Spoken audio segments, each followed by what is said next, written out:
Here on a 10-minute calendar. The first case we have is Kevin Puls versus Lopez Puls. Good morning. Good morning.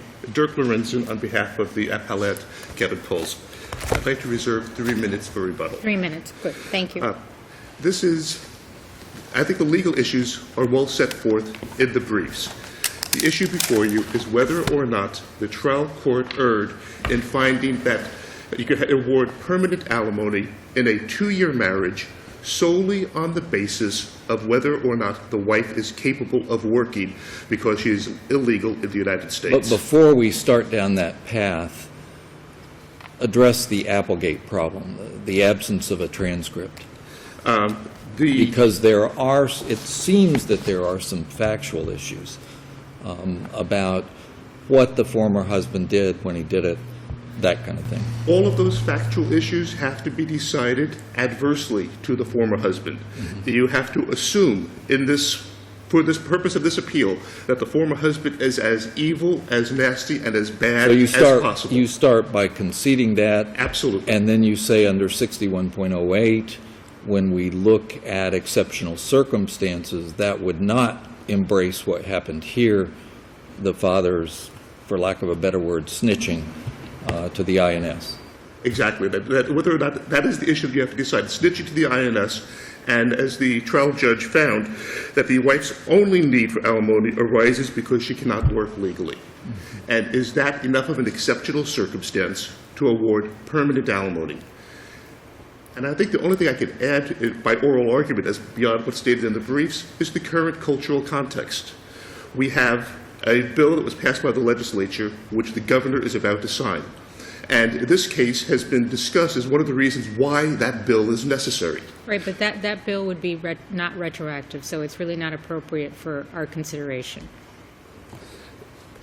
Thank you. In any respect, the issue really is whether or not that is an exceptional circumstance that is contemplated, whether or not something would have occurred anyway. The snitching would not have stopped the fact that she was lost. That's the problem with not having a transcript, though, is we really can't know that, I think, without having a transcript. She was working. There's a finding by the trial court who heard everything that she was making $15 an hour. So with your concession, we take that fact, and it's only after he takes this action that she's deprived of income. Now, that's not a disability. It's not one of the classic short-term marriage exceptions, but it does seem to have deprived her of the income. Well, if you look at what the federal law is with respect to getting a temporary status and then it being adjusted to a permanent status, which was cited in the briefs, you have a temporary status for a period of 2 years, and then you have to jointly apply for an adjustment to a permanent status, or the status is lost. So snitching or no snitching, the status would have been lost under the federal law because the marriage, they did not jointly apply for an adjustment of the status within the 2-year period. But again, none of this is before us because that is not part of the order before us. We don't have a transcript. We're not an immigration court. So again, here we are solely on the basis of whether or not the trial court erred in awarding permanent periodic alimony to the former wife. That's the only issue before this court. Correct. And the issue is whether or not it was awarded, whether the snitching has an effect on that. You would have to look at what the federal law would do with snitching or without snitching. And without snitching, the same effect would have occurred because they did not jointly apply for the adjustment of the immigration status. So when it comes to the bad acts by the husband, how much they should be valued or taken into consideration, I would say that's a mitigating factor. The same result would have occurred anyway if he had not allegedly snitched on the wife. Naturally, it appears to be a case of first impression as well. Absolutely. It's clearly a case of first impression, and it is one that I think are there any cases that suggest, I don't think there are, but that suggests that you could, under the exceptional circumstances, do what the trial court did as a sanction, which is what it appears to be? No, there is no case that says you could do that as a sanction. In fact, there is some suggestion in the case law in dicta, which is, again, cited in the briefs, that says that it's not appropriate to sanction somebody for bad acts. Anything punitive would be improper. That would not be a proper basis to award permanent alimony. Exactly. That's dicta. That's not holding to the case law, but that's what it appears to be. And I have tried to do a nationwide search on this exact subject. I could not find anything through my search nationwide. Well, could the trial judge have awarded temporary alimony or rehabilitative alimony? Well, with respect to rehabilitative alimony, there was no rehabilitative plan presented. To award rehabilitative alimony, you need to have a plan. With respect to temporary alimony, I believe that the trial judge could have awarded temporary alimony. Under the existing 6108, I believe that would have been appropriate. That temporary alimony could have been awarded, bridge the gap alimony could have been awarded. To do the rehabilitative alimony, you would have needed to have a plan that was presented, and no plan was presented. The issue is, as far as I'm concerned, is the permanence of the alimony. And your argument is basically the trial judge was punishing the husband because the husband interfered with the wife getting a permanent working status. Yes. And it is pretty clear from reading the trial judge's order that, frankly, he did not like my client and he did not like the wife. He didn't like either party in this case. It comes through pretty clearly from the order that both sides deserved the judge's displeasure. I'm not saying that my client is a choir boy by a long shot. But I think that the displeasure of the trial judge was deserved. And I'm not trying to minimize that. But yes, I think he punished him because of the belief that he snitched. Counsel, you're at your 3 minutes if you would like to save some time for rebuttal. Thank you very much. Thank you. Good morning. Good morning, Your Honors. May it please the Court, Albert Piantini on behalf of the appellee former wife. What Your Honors has heard is basically an attempt to re-argue the facts of this case. I'm going to address the Court's concern with regards to the limited record that is here, and then possibly correct opposing counsel with regards to the I-75, the 751 petition that's involved in removing this conditional status. The order with which the appellant is actually stuck, you've got a 2-year marriage and a 10-page judgment. You've got a 10-page judgment that is carefully thought out, expressed, and considered. Judge Bernstein presided over this case for years. What was the basis for permanent alimony, given the fact it was just a 2-year marriage? I mean, permanent alimony could be, Right. depending on the age of the people, go on for 60 years. Yes, Your Honor. The basis for the permanent alimony was not the snitching. Snitching would imply that he did a lawful act, and he told on her, and he told the truth. You can't punish somebody for telling the truth. The judgment indicates that the husband was not credible, that the husband had lied. Well, I think the only thing in the order is on page 9, where the judge said, quote, "And the only reason she cannot work legally is because of the vindictive efforts of the husband to have her deported." That's one. Page 6 at the bottom reads, Although there is a short-term marriage, any presumption against alimony is rebutted by these facts. In other words, apparently the only facts are that the husband had vindictive efforts to try to have the wife deported. Actually, that is one page, and on the bottom of page 6, the judgment reads as follows. The husband claimed that the entire marriage was a sham, meant to get the wife immigration papers. But this testimony, like most everything else the husband said during the trial, was not terribly credible. So what you have is a presiding judge reviewing competent evidence, making a decision that the husband is a liar. Okay, Had the transcripts been provided and had the record been provided to this court, you would have found that not only is the representation that she was here unlawfully not true, she was here on an F-1 visa. She was a student at Miami-Dade when she married this man. Was she overstayed at the time that this went on? Absolutely Or not, does the Judge. record disclose that, I should say? The record would have disclosed that, A, she came here originally on an H-2 because her husband was an H-1. Her husband passed away. She adjusted during the prescribed period and adjusted to a visa under an F-1. And then during the course of that time that she was studying at Miami-Dade, married Mr. Puls. But again, this is the problem with this entire record, is that you're telling us things that are part of what transpired below, but they're not part of the record because we weren't provided with the trial transcript.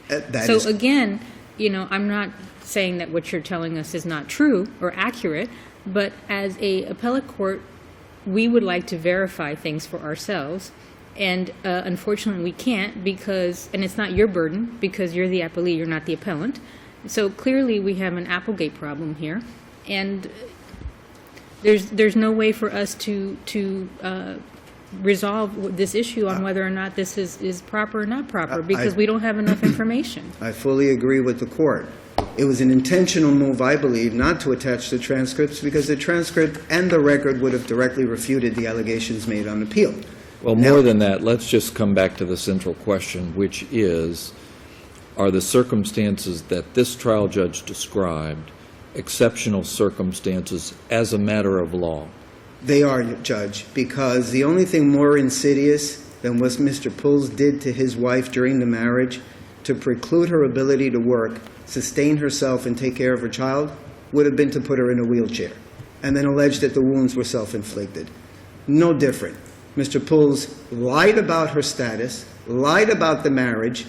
Judge Bernstein, after listening to the evidence, hearing testimony, determined that he was lying, and now they're here re-arguing, saying that he did nothing wrong. He may be a mean person, but he told the truth to INS. Then why would the judge write, I guess in the last sentence of the order, that if the wife's immigration status changes, that would be a reason to stop the alimony from being permanent? That is correct. In other words, if she's entitled to a award of alimony, why would that suddenly disappear if her immigration change? Because the court properly considered various factors. Number one, her need for alimony. Number two, his ability to pay it. Number three, the impact to the husband of the award of alimony, recognizing that he couldn't pay the whole thing. And then finally... Why would the impact to the husband change if her immigration status changed? Because then she has the ability to be self-sustaining. It would be considered a substantial change, unforeseeable, and he would have the ability to move in and modify. And the court is required to consider that and express that in his findings. Every portion of this order takes into consideration very carefully what Judge Bernstein needs to do in expressing findings of fact upon which he relied. Those facts have not been challenged by a competent record. They've only been challenged by argument of opposing counsel.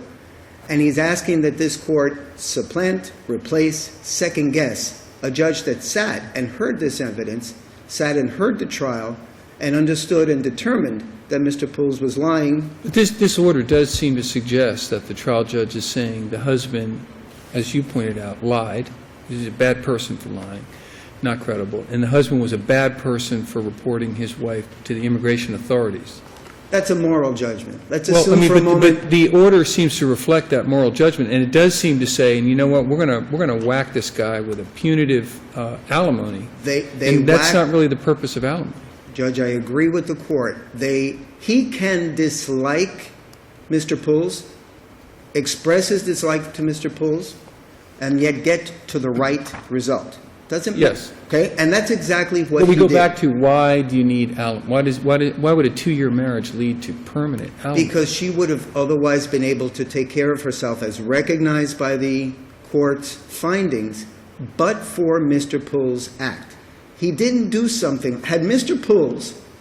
By the way, and I know it's outside the record, but I'm not clear how one person could stop someone else from getting permanent status if they were doing something improper. In other words, I would assume Homeland Security would quickly be able to see through false statements regarding someone's status. That's correct, and that's why she's still here. Well, but again, if he had said to INS and called and said, by the way, I participated in a sham marriage, my marriage was a lie. Again, we don't know because we don't know what his trial testimony was or if he admitted, in fact, under cross-examination, that in fact he had done that he did advise INS that the reason that they, called into question her immigration status was because it was a sham marriage, as is indicated in the order. We don't know that because we don't have a transcript. Agreed. Now, Judge, the representation that both parties are required under oath to file the I-751 petition is an error on the law. Okay, but Part two, another thing I don't understand is that the husband did the terrible acts, made vindictive statements to the Homeland Security to try to prevent his wife from getting permanent status. Apparently that failed because she's in the country. she's in the country awaiting the decision, number one, of this court, and number two, of an immigration judge. What he did was prompt, and if I may just very quickly explain how this works. The I-751 petition, which is a conditional waiver petition that's got to be filed by every marriage that a U.S. citizen marries a foreigner, is basically a status report. You tell INS, listen, we're still married, all things are good, bad, or indifferent, but we're still together. Please remove the conditional status on her residency. But because the federal government recognizes that life happens, they allow in Part 2, subsection D and E, for the beneficiary spouse, in other words, the foreign spouse, to petition on her own. She has done that. And what happens is you petition on your own, you say, listen, my marriage was a bona fide marriage but resulted in divorce. Your Honor is exactly correct. The new legislation has nothing to do with it. INS is going to look at it at the time that the marriage was entered into, not 6 months later, not a year later. And so to represent to this court with a complete absence of a record of any kind, or attempt to make a record of any kind, because all this is sitting in the record of the trial court. And also a child, I assume the child was born in the United States. I couldn't hear you, I Your Honor. assume the child was born in the United States. Again, we're going outside the record, but Yes, the the child assumption was- is a child born in the United States, there is a presumption in favor then of the foreign spouse to allow that spouse to stay in the country. The child was born here. So we're waiting to find out if the wife will have a permanent status in the United States. But in the meantime, we're awarding her alimony because she doesn't have permanent status. We're awarding her alimony because she doesn't have it as a result of a lie by the husband. She doesn't have, but she might have it soon. I mean, Oh, absolutely. You might go back Oh, this absolutely. afternoon and get a letter from the Homeland Security saying, for whatever reasons, And then this lady has her He can rights. petition I'm for sorry. modification for under substantial, which is what Judge Bernstein wrote, and you go Correct. back to Judge Bernstein if he is still listening to this case. There is no... So we're pending a decision from INS, and if INS says she has permanent status, which it sounds like she will get because all the statements were false, then she will not have need for permanent alimony. Because the only reason she needs permanent alimony is because she doesn't have permanent status. And the only reason that she doesn't have permanent status is because her husband lied to INS. That's correct. And I'm not trying to, this might not be a fair question, but would it be true what the judge says is that if the wife gets permanent status, then the permanent alimony would suddenly disappear? It would Or it should be, obviously the judge could set it aside.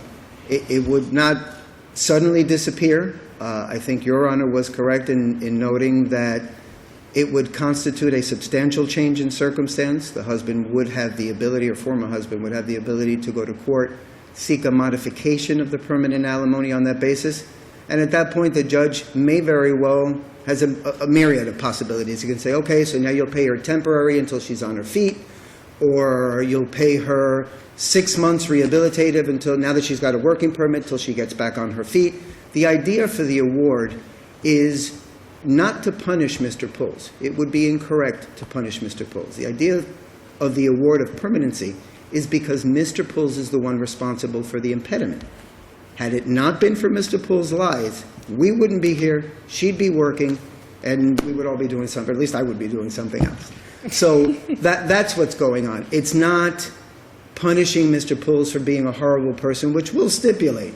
Okay, and agree with but you're saying we're opposing not punishing him for being a horrible person, but the core fact is that Homeland Security is denying, Homeland Security hasn't decided on her permanent status, counsel. That is correct.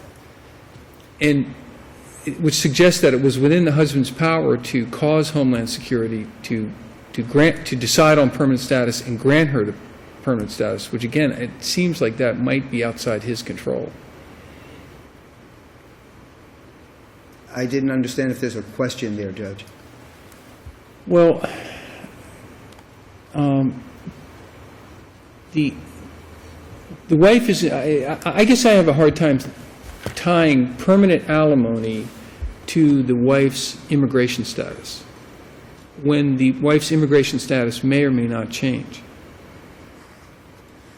Because that doesn't seem to be, it would seem to me immigration status, let's say if this lady is from Ireland and she decides to go back to Ireland to raise her child in Ireland. If she's entitled to permanent alimony, she's entitled to permanent alimony whether she wants to pursue her immigration status to the United States or not. I agree, Judge. The immigration But status... this order seems to tie permanent alimony to she had immigration the status. ability to work prior to the husband's interference with her work status, correct? Yes, she did.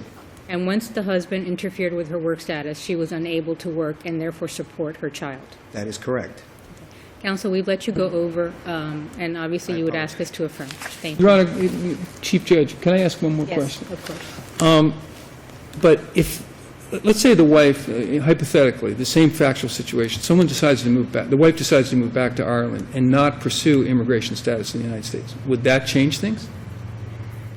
It wouldn't change the nature of the order, but the substantial circumstances of her absence would give him grounds for him to change.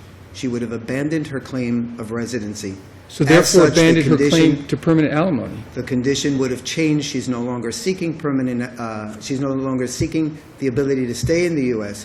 See, again, I think the analogy to the physical injury is right on point, and the reason why is as follows.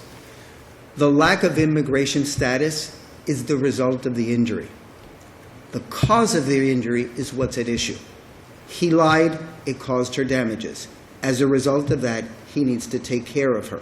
Let's assume for a moment that he put her in that wheelchair, and she was there for 4 years, awarded permanent alimony, and through some grace of God and surgery, she now gets up and walks. Substantial change in circumstance. I'm moving to modify. She can go out and get a job now. No different. He is the reason, legal and proximate cause for the reason why she cannot work and take care of herself and her child. I thank the court for your time. Thank you. Thank you. Counsel, you have 3 minutes for rebuttal left. Thank you. Thank you. With respect to credibility, I note that the trial judge started by reciting that both parties were not credible.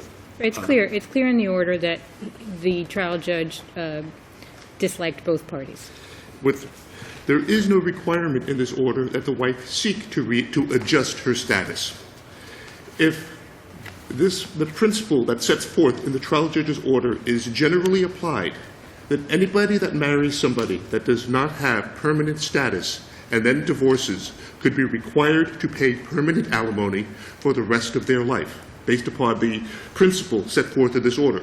Would you have a remedy, though, there if you felt that, or your client felt that there had not been due diligence in trying to move along the adjustment of status?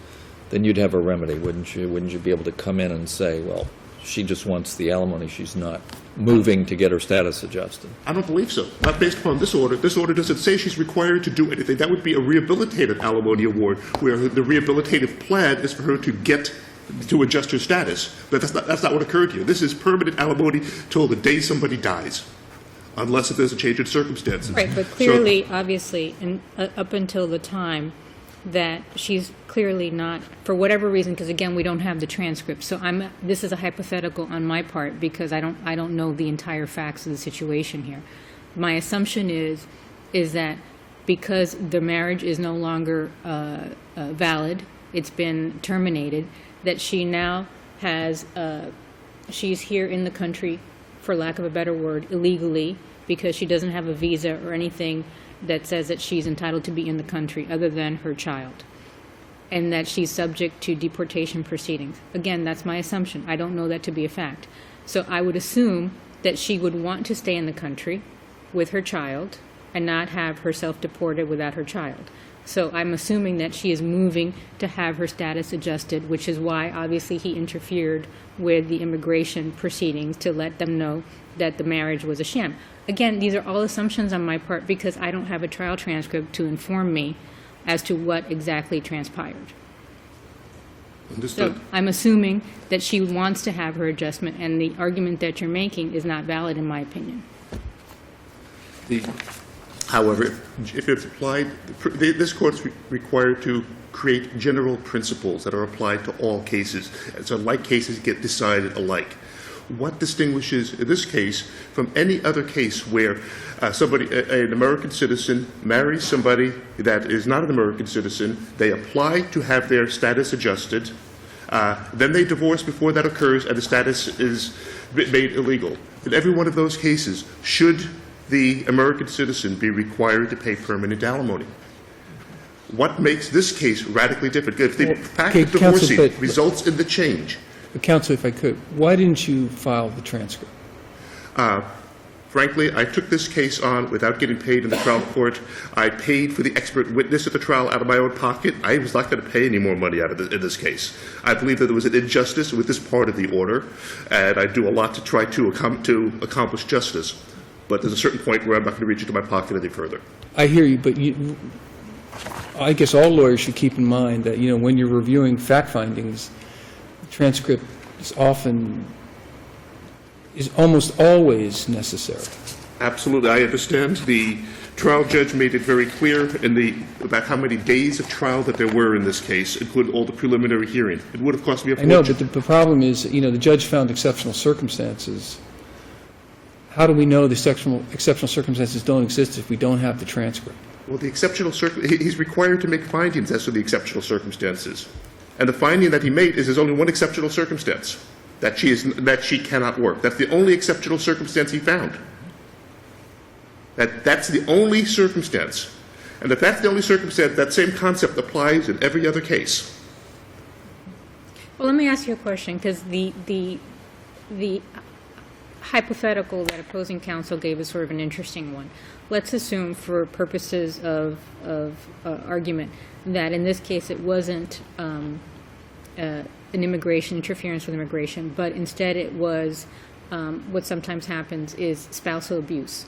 And instead of interference, what he does is he somehow maims her, or makes her, for lack of a better word, either comatose, or he makes her in somehow, shape or form, incapacitated. Is it your position that she would not be entitled to permanent periodic alimony, even though it was a short-term marriage?